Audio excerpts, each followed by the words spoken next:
Amen. A couple decades ago, a big controversy hit the Christian world when a publisher accidentally misprinted some passages in the New Testament. It actually, well, it didn't go viral because we didn't have stuff back then that was viral, but it got very popular, and in fact, it became known as the Wicked Bible. And I really wish I could get a copy of this Wicked Bible. Apparently, the publisher accidentally, on one of the 10 Commandments, accidentally omitted the word not.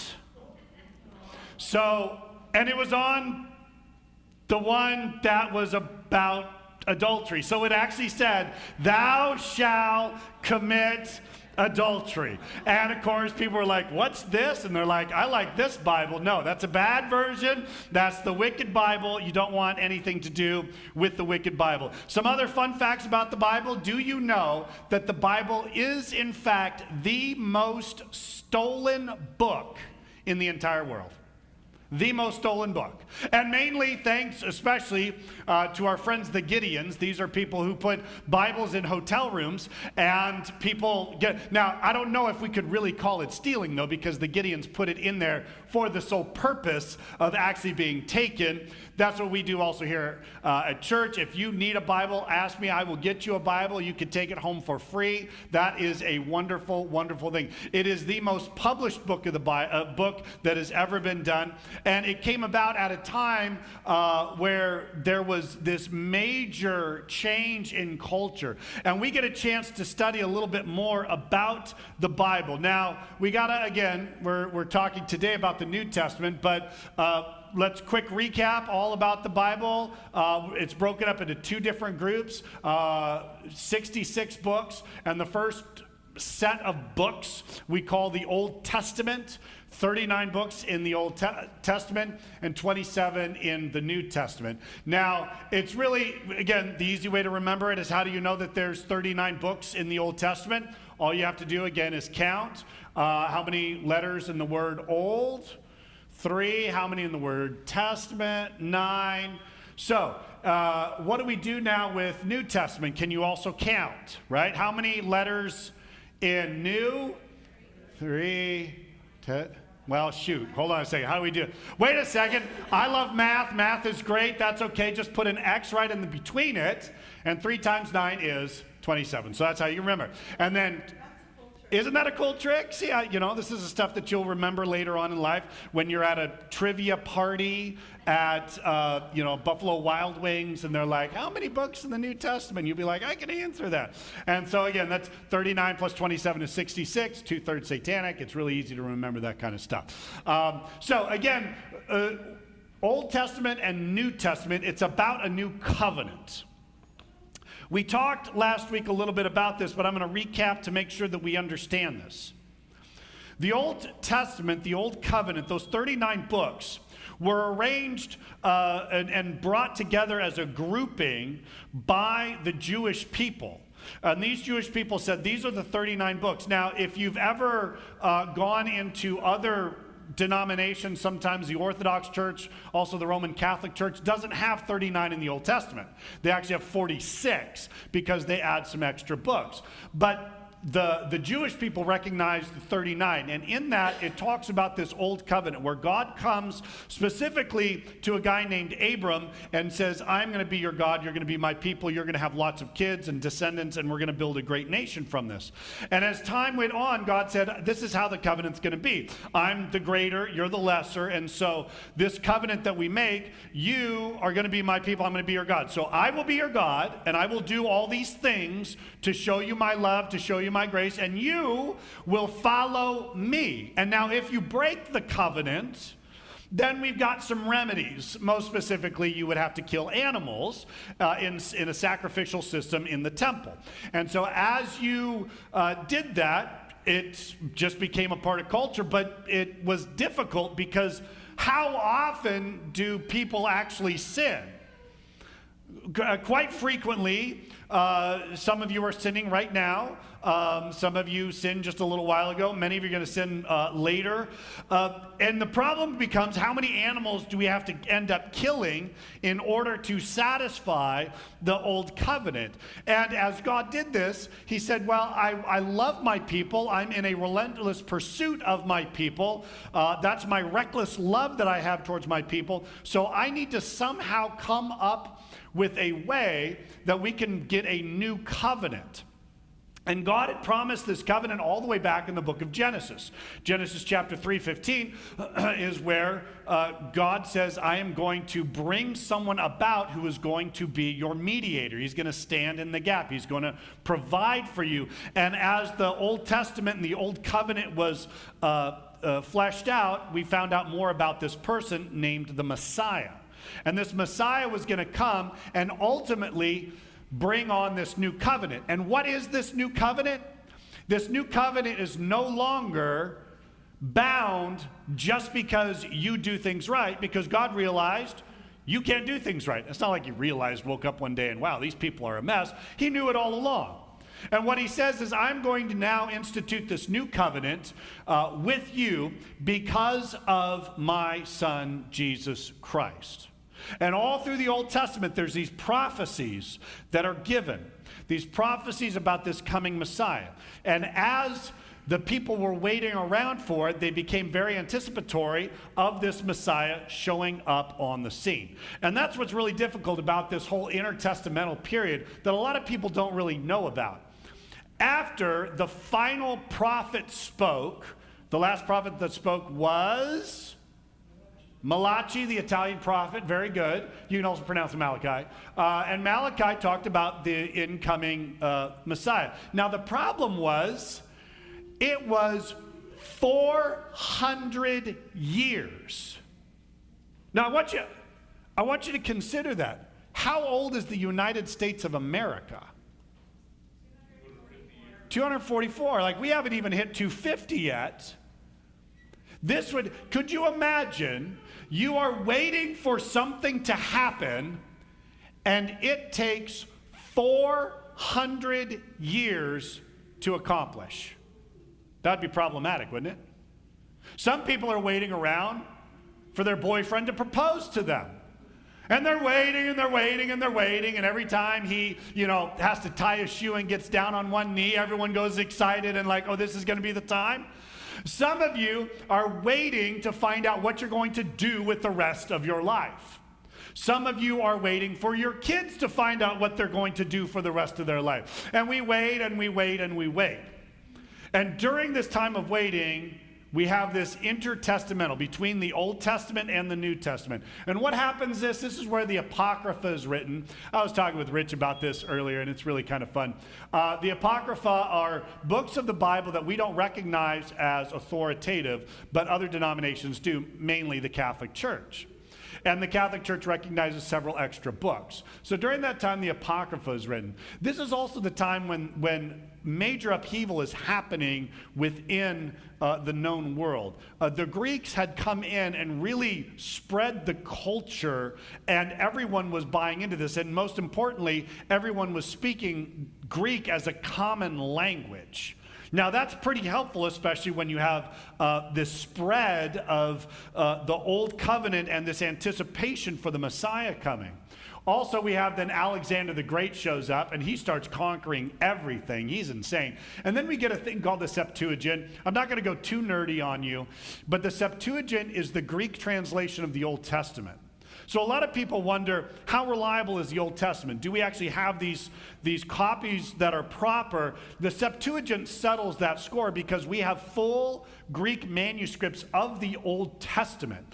There's a little bit of kind of some history around it that might not be true. It's called the Septuagint because what had happened was they took 70 scholars, Hebrew scholars, and said, translate this into Greek. And so all 70 of them translated it independently, came together, and all 70 came up with the exact same translation. Yeah, I don't buy it, man. I'm sorry. Translators to this day can't even, we disagree all the time. But then, as time goes on, we also get some really interesting characters coming on the scene. I just like this dude's name, Antiochus Epiphanes. And we have this Maccabean revolt. We have this major upheaval because then the Romans come in and they start occupying Jerusalem. And this becomes difficult because the Jerusalem people, the Jewish people, are waiting for the Messiah to show up, and they're waiting and they're waiting and they're waiting. So let's talk a little bit about, I'm going to talk about the structure, but then I'm going to talk about why the New Testament is important and why we should be remembering this. Now, if you remember with the Old Testament, it's broken up really into three categories. You can think of the bookshelf, 17, 5, and 7, right? Well, this, you got to think of something a little bit different. You just got to think of a GALA, right? This is the only way I can remember this stuff. So, and I've studied this. So you've also got to just remember this: 4, 1, 21, 1. Just say that back to me. 4, 1, 21, 1. That's the structure of the New Testament. You got 4 Gospels.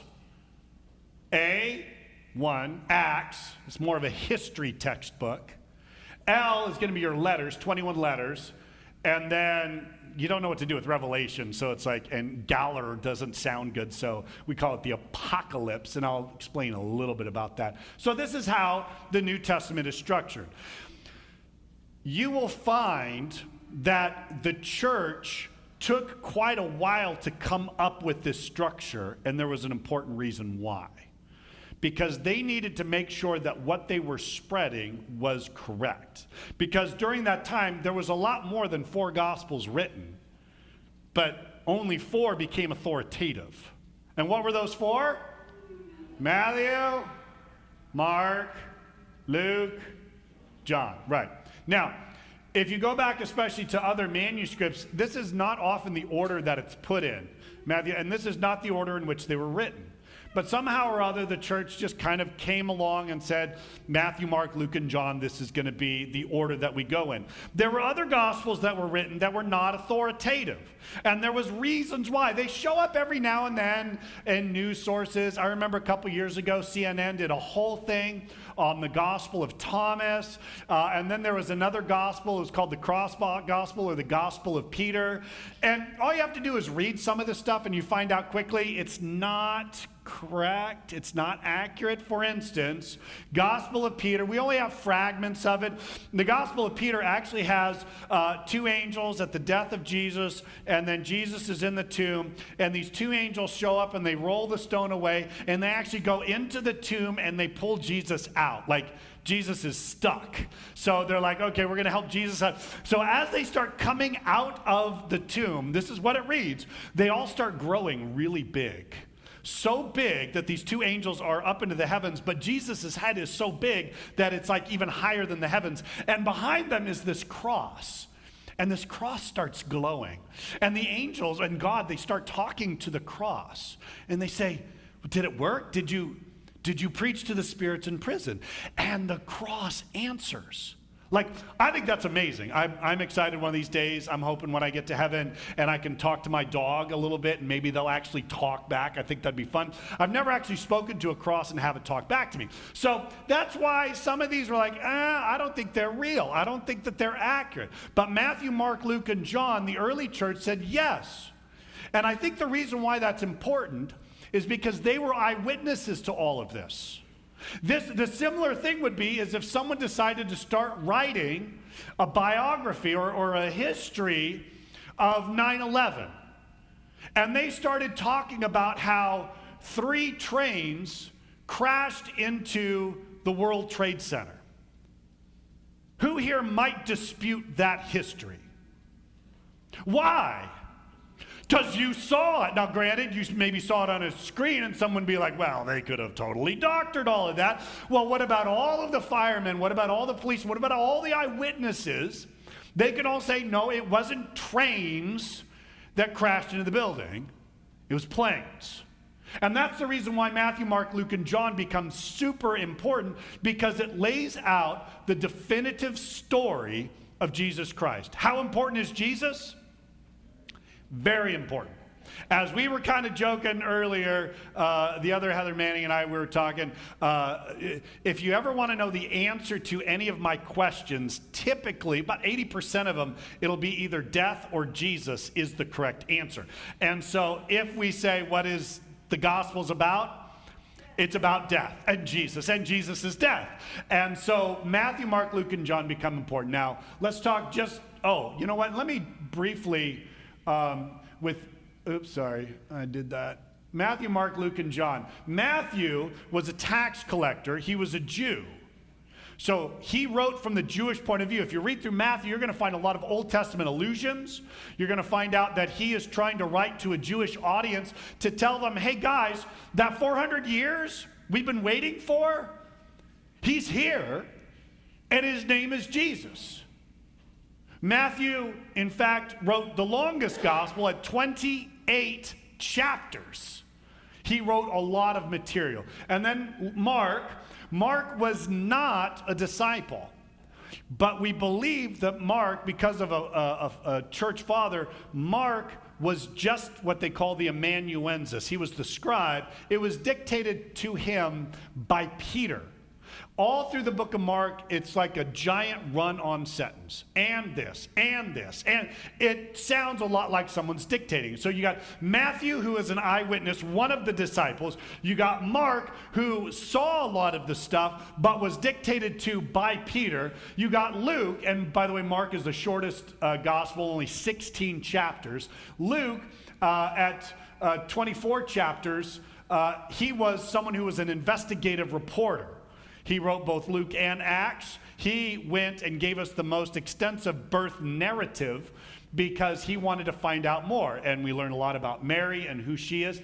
And these are what you would call, this is nerdy stuff, I know. Matthew, Mark, and Luke are called the synoptic gospels because they kind of give just a synopsis. Like, here's the beginning. As, Heather had said, Jesus is born, he lives, he dies, he comes back to life. John, on the other hand, John was, in fact, one of the disciples, but he doesn't write synopsis. He's kind of got a strange formatting where he does chunks of stuff. So his book, his gospel, is completely out of order. You start reading and you're like, why is he introducing the cleaning out of the temple right before his death early on in the book of John? Because thematically it works out well.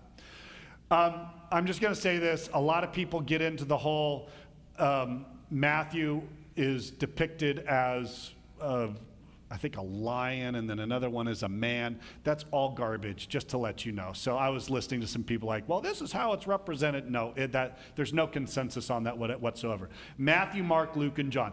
Again, they definitively tell us that Jesus was born, lived, died, and came back to life. The nice part about it is all four of them are slightly different. If you gave me 4 gospels that said the exact same story with the exact same words, then we would give them an F on their paper because they obviously plagiarized. God breathed through them, and these people writing down God's word, but it was through their lens.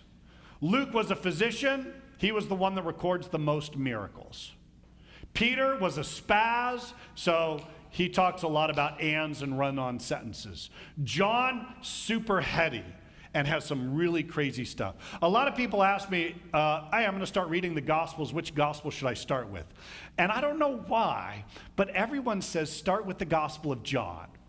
No, do not start with the Gospel of John. Now, in Greek class, John is the one that writes in the cleanest Greek. So I think pastors like, well, I learned that stuff. But the book of John starts off horribly. In the beginning was the Word, and the Word was God, and the Word was with God. He was with God in the beginning. All things were created through him. Nothing was created except that which was through him. And we have behold the glory of the one and only, full of grace and truth. What? John? I don't know. Don't read John. If you're going to read anything, Luke is great because it starts off with Luke chapter 2, and we got the birth narrative. It's a great gospel to go with. Lots of miracles. Or if you want action and you want things to keep going, Mark is a great one as well. All right, so after the Gospels, that's when we get into the book of Acts. And the book of Acts is super important because it helps show after Jesus has died and came back to life, the birth of the church was really, really important. And it gave this idea of how the church was going to grow. And the church was going to grow by expanding through Jerusalem, Judea, Samaria, and then ultimately to the ends of the earth. That's us. I don't know if you're aware of it. We're at the ends of the earth. Jerusalem, that's where it all started, and then it just kept going in concentric circles beyond that. It was really super important. And the book of Acts really tracks two main characters. The first half of the book is almost all Peter, and then the second half of the book is almost all Paul. So we get a chance to see how the church actually grows. All right, so then we got the letters. And the letters were written by a ton of people, and they're organized by size. And that's really tough because I know it's really annoying when people read it like, was Romans actually written first? No, it wasn't. It's organized by size. So Romans, 1st, 2nd Corinthians, Galatians, Ephesians, Philippians, Colossians. The size of the letter is what goes first. That's the reason why when I tell you, hey, let's turn to the book of Philemon, all of you go, Phihua? Filet mignon? Yeah, Philemon, super duper short letter. And it was the last of Paul's, or it was the shortest of Paul's letters, so it's listed last. So organized by size, Paul was the most prolific writer, but then there was others. With Paul, he wrote to both churches and people. So Galatians, Ephesians, Philippians, Colossians, these are all churches. Then he also wrote to people. So he wrote to Timothy and he wrote to Titus. These are really great for us to understand a little bit more about how doctrine and church knowledge grew. But then we also got some other people. Starting next week, we will go to the unknown authored letter, which is the book of Hebrews. No one knows who actually wrote the book of Hebrews. I've got my own theories, and I'll bore you with them later.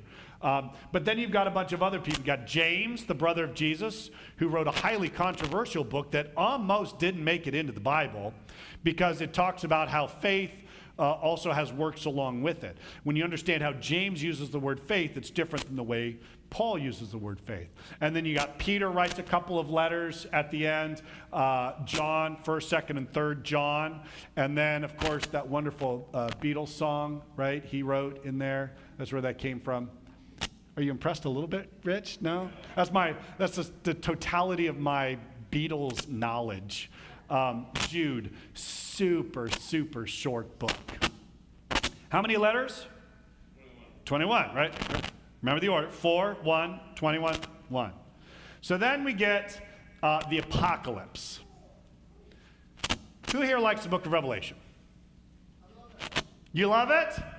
I do too. And I love it because it is such an interesting book. It's got 22 chapters in it, but this is the one book of the Bible that pretty much every church disagrees on how it should be interpreted. I would also venture a guess that within each church, they have multiple ways of interpreting it.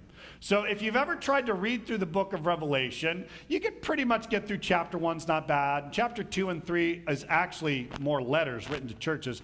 But then everything goes off the rails, and we get this incredible vision that's there. What makes Revelation interesting is, in fact, that it is a letter specifically written to 7 churches.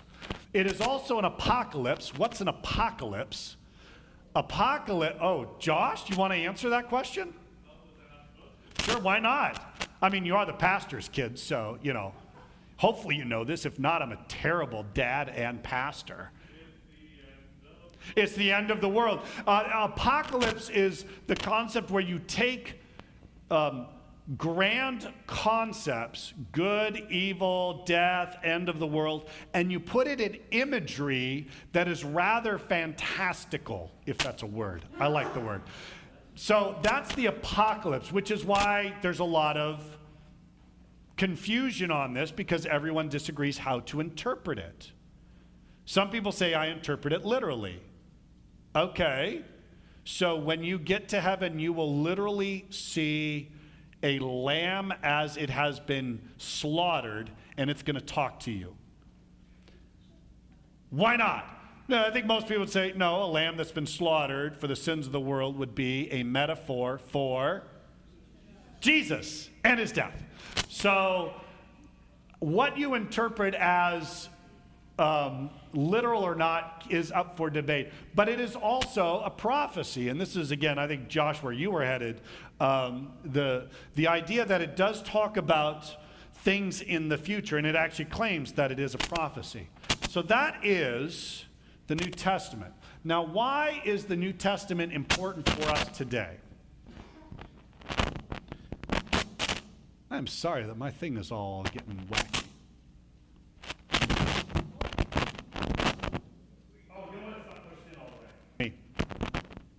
Let me try that. There we go. That's a lot better now.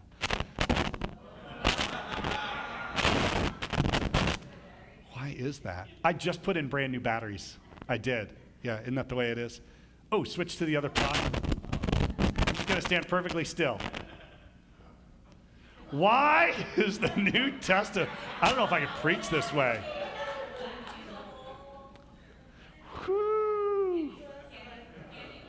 I don't think I can. No, I can't. You're going to have to just suffer with the crackling. My bad. The New Testament is important because it is the new covenant in Jesus Christ. It tells us of the overwhelming, never-ending, reckless love of God.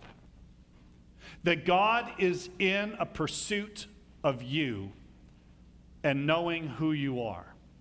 God knows everything about you, and some of you are running. And I understand why.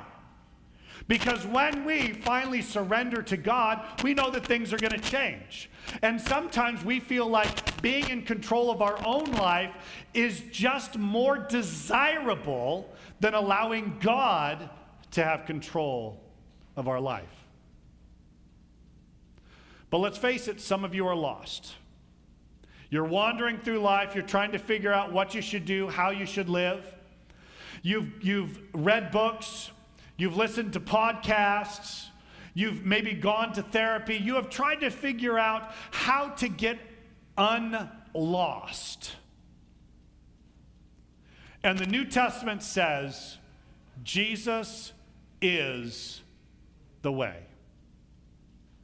If you need direction, God is the one that will give it to you. This new covenant says you no longer need to be lost. In fact, you have been found. Some of you are trying to really discover, especially in today's age, what is truth and what is lies. And probably more nuanced than that is what is truth and where are the half-truths? Because truth, with a little bit of lie mixed in, is still a lie. In fact, I would say it's the most dangerous type of lie. And I think it's difficult because we have the internet. And this internet is filled with lots of information from lots of different people with lots of different opinions about what is right and what is wrong. So it's tough because what do you do? Where do we find the truth? But Jesus says, I am the truth. Jesus doesn't want you to live confused in your life, wondering what is right and what is wrong. He has clearly said what is right and what is wrong, and he has clearly shown us that we, under the old covenant, could not, in fact, do what is right and what is wrong, which is why he said, I will do it for you. I will live the life that you were supposed to live, and I will die the death you were supposed to die so that you will receive the inheritance that I should have gotten. In theological circles, we call it the Great Exchange. You and I have not done what is right. You and I have not lived correctly. This is not a slam. It's not judgmental. It's just a statement of fact. And I say that as a statement of fact because I know it in my own life. I have not lived a perfect life.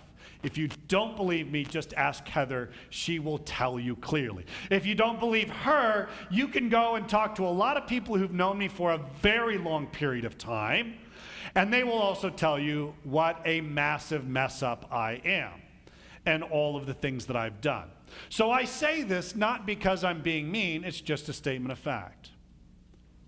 But God has said, I will forgive you. I will keep the covenant. Mark, you are my child. When we try to change God's law so that we can maybe keep it better, I think it diminishes all that God has laid out. God has said, I am the truth. And then some of you are you are dying inside. You feel lost. You don't know where the truth is. For some people, it becomes so problematic that they end up taking their own life. And when that happens, it is one of the greatest tragedies around. And it's so hard because you want to tell people there is another way. Some of you might be dying because you're just exhausted from what this world is putting out. Some of you are dying inside because you just can't simply keep working for that boss any further. Some of you are dying because your parents are absolutely unbearable and you can't take it anymore. Some of you are dying because your kids are massive mess ups as well. And Jesus says, I am the life. If you are feeling lost, if you're feeling confused about what the truth is, and if you feel like you're dying inside, whether that's physiologically or spiritually, Jesus says, I have a new covenant for you. I've died for you and I love you. And all throughout the New Testament, that's what we hear over and over and over again. And we can trust what the New Testament tells us because the early church was there. They heard it, they saw it, they said, I was there when Jesus said this, I was there when this history was written. Paul, as he continues to write his stuff, it was validated by the church. The churches got together and said, which is authoritative, which is not, and that's why these 27 books are here. And I love what John writes. John, at the end of his gospel, says, there are many other things that could have been written in the book. And there's a lot of things I really wish were written in the book. I really wish we had more of Jesus as a teenager. Wouldn't that be fantastic? Because then we could bring it to our teenagers and say, see, you're not like Jesus. Yeah, probably not. But I'm really curious, like, did someone have a crush on Jesus? Did he do his homework? Yes, he did, but it didn't take him that long because he was really smart. Did he do it the right way? Or did he do it, and there's lots, again, that's where the apocryphal books, I could regale you with stories of how, I'll tell you one story because it's a great story. Jesus was this little kid and he's playing with this kid named, I think his name was Zenon. Can one of you please name your kid Zenon? I think that would be brilliant. And this kid Zenon was a bully. And so Zenon was teasing Jesus. Now, the last thing you ever want to do is to bully Jesus. It's a bad concept. And so Jesus just reaches out and touches him, and Zenon falls over dead. Well, of course, what was that? Yeah, if you name your kid Zenon, this is what it's based on. Yeah. Now, of course, all the other kids that are watching this event unfold, what do? They run away from Jesus. Now, of course, what do? They go and tell some adults, right? And it gets back to Zenon's parents and Jesus' parents. Uh-oh. now the parents are going to duke it out, right? And so they go to Mary and Joseph, and they're like, "Oy vey, Mary, Joseph, your kid, what is wrong?" And, they're weeping over their kid that's dead. And Jesus, in great Jesus fashion, again, that's why I don't know if it's a true story or not. It sounds a little fake, but, maybe it's true. Jesus looks at them, and he says, "No, Zenon is just sleeping." And he reaches down and he grabs Zenon by the hand, and Zenon stands up and looks around and never bullies Jesus ever again. It's great. Yeah. It's a crazy, there's lots of these weird stories. He makes birds out of dirt, and he puts blocks of wood back on for Joseph because he doesn't measure twice and cut once. He's a horrible carpenter. So there's all these incredible stories. I wish we knew it. But John says, the stuff that is written so that you might have life. The New Testament exists for one purpose, so that you will know who Jesus is, and that you will understand the depth of love that God has for you. It is unmistakable as you study through it. And that's what we do here at Searchlight, and that's why it's going to be exciting next week as we turn to the book of Hebrews, a New Testament book. And in this New Testament book, we're going to see how the New Testament and the Old Testament are just simply a full story. Some people say, what about the God of the Old versus the God of the New? We sang it in the second song. The same God who spread the heavens wide is the same God that was crucified for you and me. This is a story of God's never-ending love for you. I would suggest that we just simply stop running. I would suggest that we'd simply stop looking in other places for our validation. I would say that we would stop getting our identity from people or places that simply do not satisfy. And instead, trust that God loves each of you, has died for you, and wants to continue on in relationship with him. Let's pray.